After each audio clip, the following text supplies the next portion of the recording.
if she is immediately able to get it back into the groove of things, or if it's going to be a bit of a slow start that PACDUECE is able to take advantage of.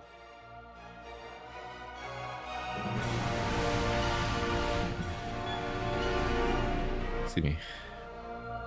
You're all good.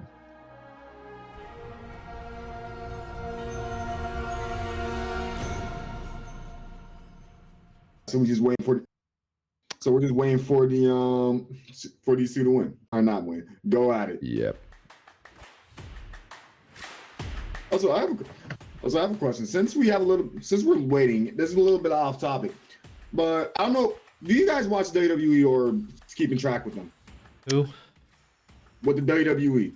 I don't follow the WWE. I just see things that happen with it occasionally because Logan Paul got involved, and like it kind of crosses into my feed sometimes. No, I got back into it, and WrestleMania was last night. Yeah. Pure cinema. I don't follow it either. Was it last night that IShowSpeed got RKO'd? No, that was the night before. They turned WrestleMania into a night event. Hey, IShowSpeed deserved it. Supposedly, at least according to Twitter, apparently he actually did legitimately get RKO'd and seriously injured during it. I watched it. Yeah, no, again, with WWE, it's like a lot of it's staged, but apparently they didn't stage that. Apparently that just happened. So, okay. If he did actually get RKO'd and seriously injured, I'm sorry for him. I hope he feels better. But okay, before we get back into the match, I will say this: true, it is scripted, but a lot of the things you do see on the TV is real. Yeah, like those are the wrestlers are basically stuntmen. But anyway, back to the match, and already, I almost call him produce again. PACDUECE. Why are you getting produce? Yeah, lettuce, tomato, and onion. PACDUECE is putting up more pressure onto Lynxical compared to before, and actually gaining a lead. Yeah, PACDUECE seeming a lot more warmed up right now, just playing to the full advantage of the stage, though it might not matter if you get caught by a side B or a forward air. That almost killed, and that is terrifying. I mean, PACDUECE should be fine for a bit. Actually, now I look at the percent, it got so even so fast. Definitely a dare up smash percents. But speaking of high percents, PACDUECE trying to close things out there, fumbling the combo just the teeniest of bits, but the teeniest of bit was enough. Speaking of the teeniest of bit, getting a little bit antsy, Lynxical looking for that up beam to get called out with the forward smash. Not going to get away with that one for free, to say the least. Now it is Lynx on the back foot, may be able to make her way back into this, though, because, again, it's Pyra. This is Sora at high percent. It's not a fun position to be in.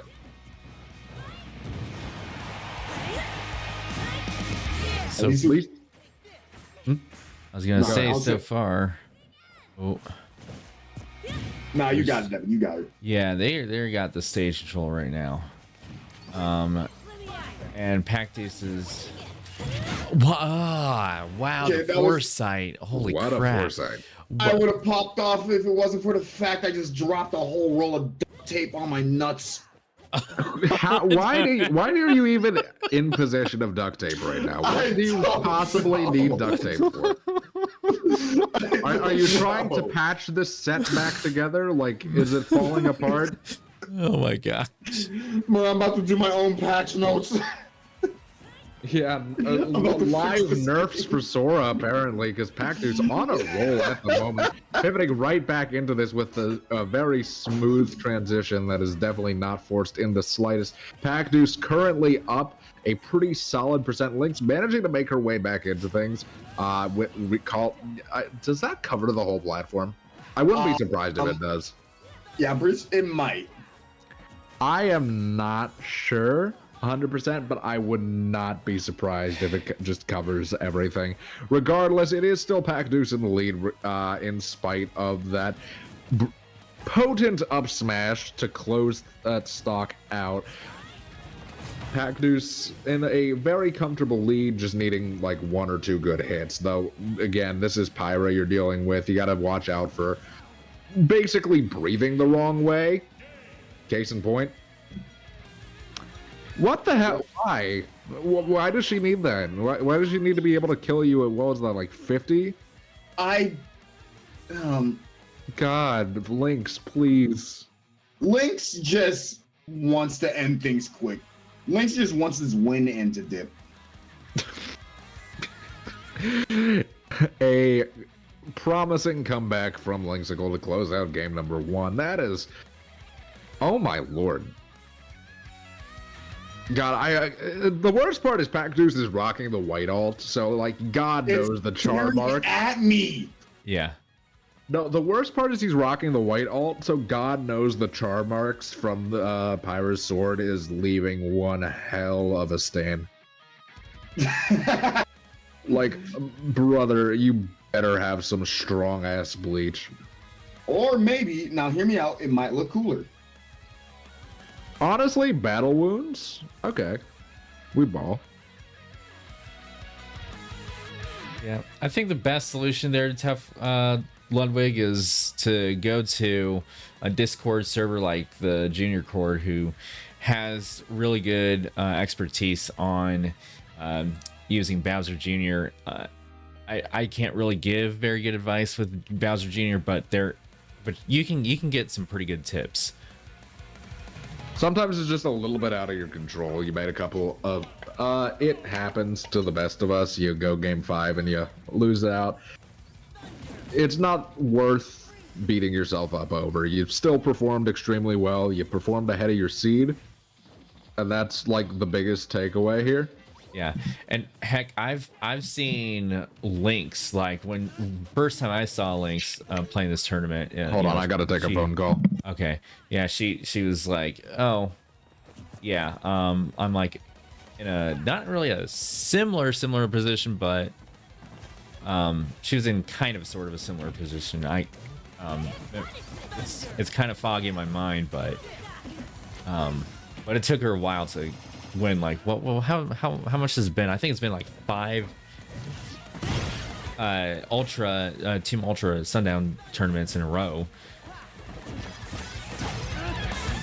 So yeah, it'll take Alrighty. a little bit more, knowledge of what's going on with what's actually happening with the matchup versus,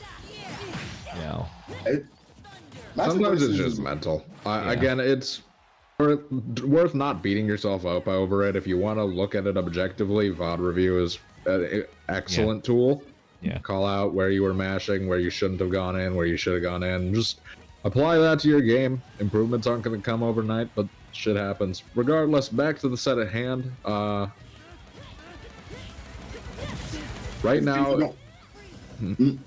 Sorry, I was just going to say right now it's Lynx in the lead, nothing of significance. Significance right now, but at the moment it's really significant for PACDUECE right now, because only at 2 stocks and at 93%, it's going to be proven challenging with Lynx still at 3 stocks. At 100% though, but still needs to get that kill soon. And oh no. Again, I think it's Lynx warming back up to the controller. That game 1 was sort of that warm-up opportunity, and that was the biggest opportunity to shift the momentum after the 3-0 that came in the winner's final set between these two players. But Lynx just managing to warm herself up in time. PACDUECE not able to keep up with the heat. Able to call out the roll-in read, fortunately, but... you're still down pretty substantial amounts. Definitely going to take a lot of very precise gameplay if you want to get back into this game. And Lynx fully aware of this and more than happy to play it slow.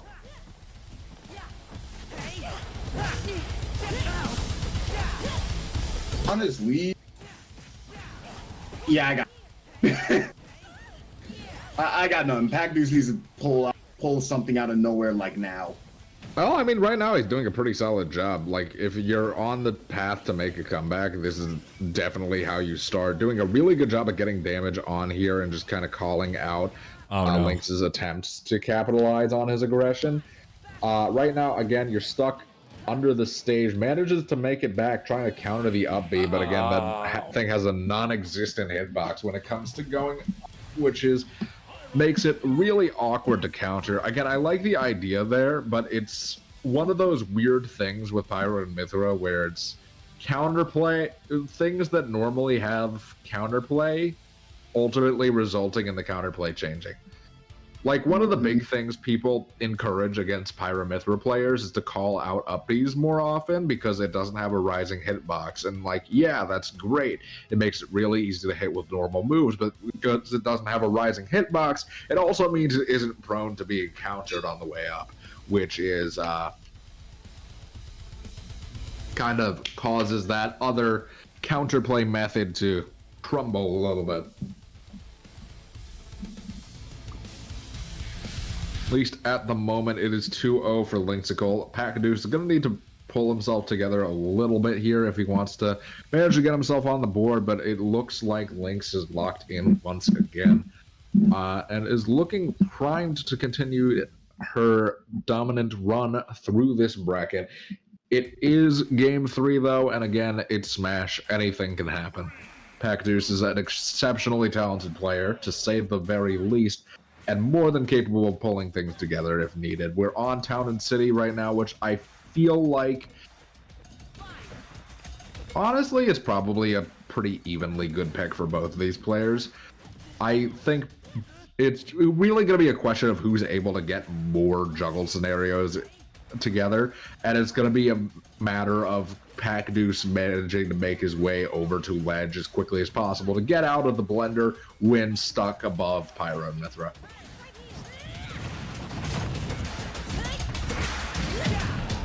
Yeah, Pyro Mythra is going to be difficult. It's going to be difficult to fake. Not, yeah. PACDUECE. Okay. No, PACDUECE is still. All right, PACDUECE is not over. It's not over for PACDUECE yet. Well, and it was first stock anyway, so it wouldn't have been over. Yeah. Either way, though, yeah. Lynx is scary, and especially with Pyra, as you see right there. That was a good start, KO. Yeah, Lynx, one of the Pyra/Mythra players that tends to arguably be stronger on the Pyra than the Mythra. I think they're both pretty evenly strong, but a lot of Pyra/Mythra players, especially in the earlier days of this character being out, were like, oh, just go Mythra for literally everything. But no, the Pyra, extremely well polished and very able to put in a lot of work. The down air going to come out there, catching the high recovery. Lynx going to the depths, though. An interesting stock trade, but not really too consequential. Again, you're up 2 stocks to 1 at the moment, so nothing too bad to worry about.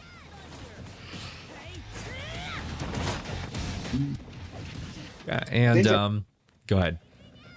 Things are looking slim and bleak for PACDUECE right now. Yeah, it's a scary spot to be in regardless. Though, again, we did see the semblances of a comeback in the last game, and we're seeing something similar to that right now. We're seeing PACDUECE in almost... I wouldn't go as far as to say it's almost like a flow state there for a second. Just kind of felt like everything was falling right where he wanted it to fall. Now we're seeing a bit more of... Oh, no. I don't think that would have killed, but the damage would have absolutely been really helpful. Regardless, though, PACDUECE still in a position to bring things back at the moment.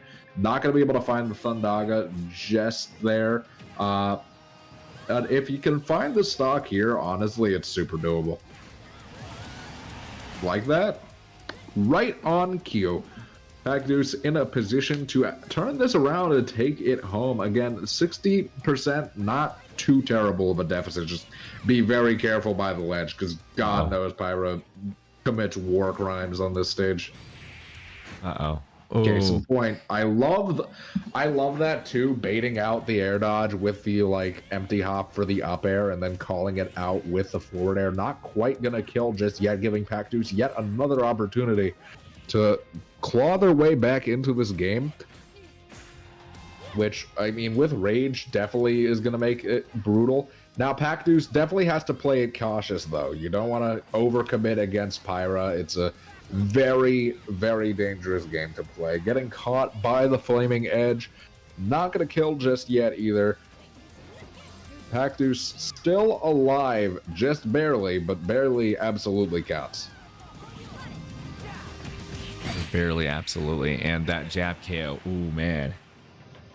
Yeah, a little unfortunate. Getting a little overzealous there, using the double jump and just kind of robbing yourself of most options. Trying to see if you could weasel your way back to the stage, but unfortunately it just was not meant to be. Lynxical going to close it out with a 3-0 victory to take Sundown Series number 61 as your champion. There we go. All right. Nearly flawless. Yes. Oh, yeah.